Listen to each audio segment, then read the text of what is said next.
Buenas niñas, vamos a la clase de ciencia de esta semana.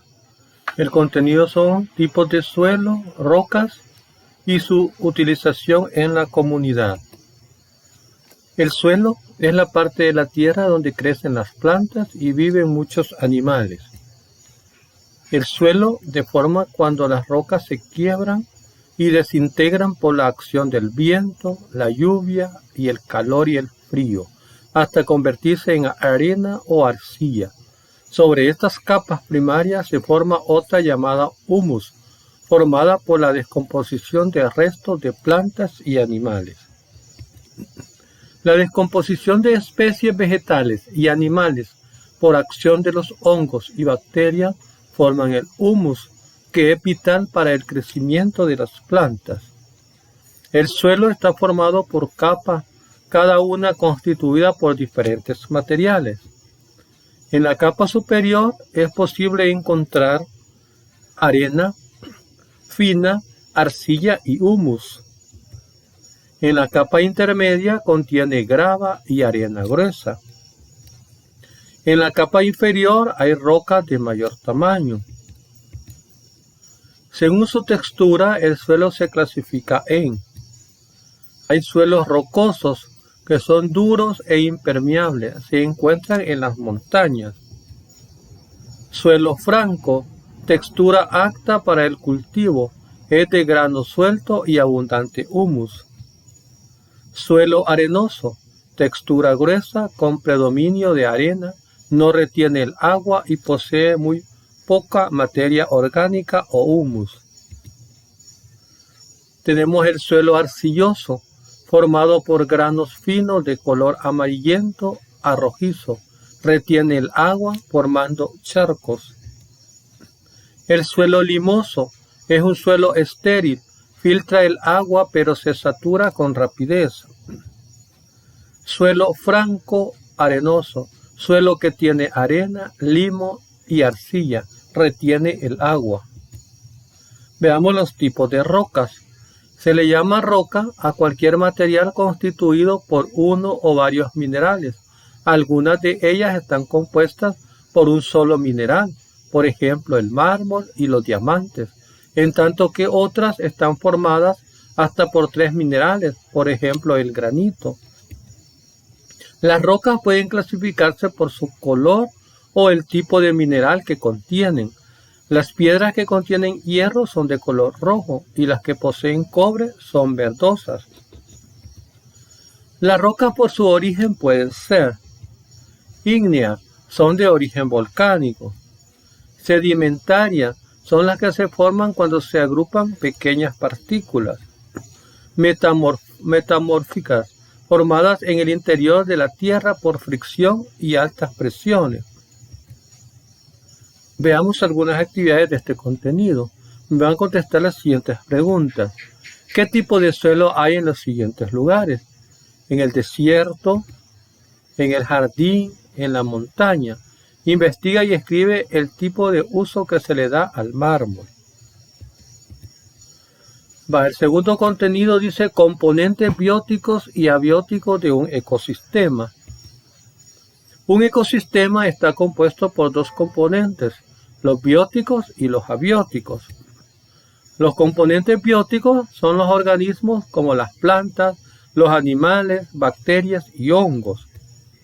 Los componentes abióticos son los que no poseen vida, por ejemplo, el suelo, el agua, el aire, la humedad, etc. En un ecosistema, los componentes bióticos y los componentes abióticos están relacionados mutuamente. Por ejemplo, la luz solar es un factor abiótico indispensable para que las plantas realicen la fotosíntesis. Sin este componente, las plantas no pudieran fabricar su alimento. En los ecosistemas se interrelacionan los componentes abióticos y los componentes bióticos. Esto permite el desarrollo de un equilibrio en el medio y la vida en el planeta Tierra. Todos los seres vivos necesitan alimentarse para obtener la energía necesaria para crecer, desarrollarse y reproducirse.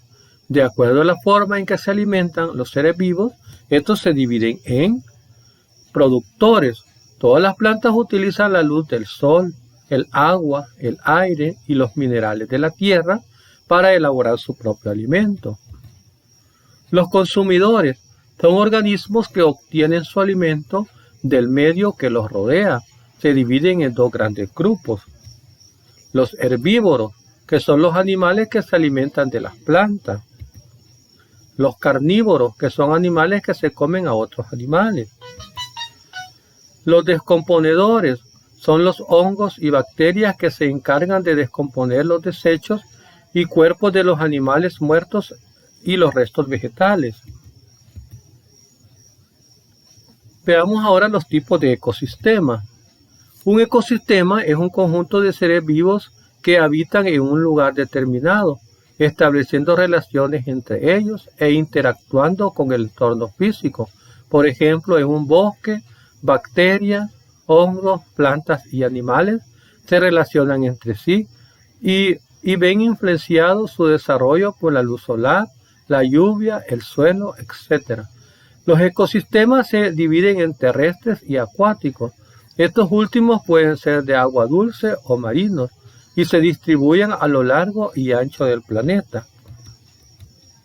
Algunos ecosistemas son tan grandes como un océano y otros pequeños como una charca o el tronco de un árbol caído. Cada ecosistema posee condiciones físicas, luz, temperatura del ambiente y el clima, entre otras, y condiciones químicas como la composición del suelo y la salinidad del agua, que son los que establecen qué tipo de organismos viven y se relacionan activamente entre sí. Según el origen, los ecosistemas se clasifican de la siguiente manera. Naturales son aquellos ecosistemas que se han formado de manera natural, sin que las personas intervengan. Por ejemplo, un bosque, la selva, el desierto, un arrecife de coral o un manglar.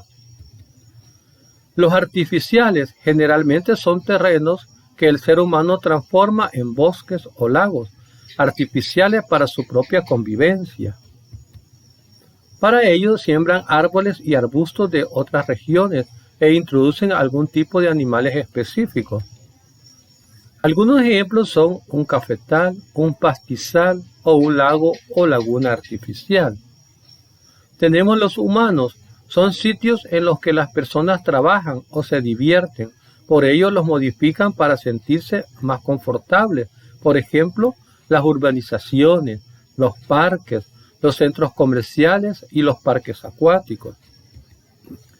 Los ecosistemas están compuestos por una diversidad de seres vivos que interactúan entre sí y con el ambiente físico que les rodea. Existen ecosistemas grandes y ecosistemas pequeños, cada uno con características diferentes. Se clasifican en ecosistemas naturales, artificiales y humanos. Veamos algunas actividades. Describe en tu cuaderno los componentes bióticos y abióticos que se interrelacionan en tu casa. Dibuja en tu cuaderno un ecosistema. Vale, con esto hemos finalizado las clases de ciencias de esta semana. Espero que me hayan comprendido. Pasen buen día.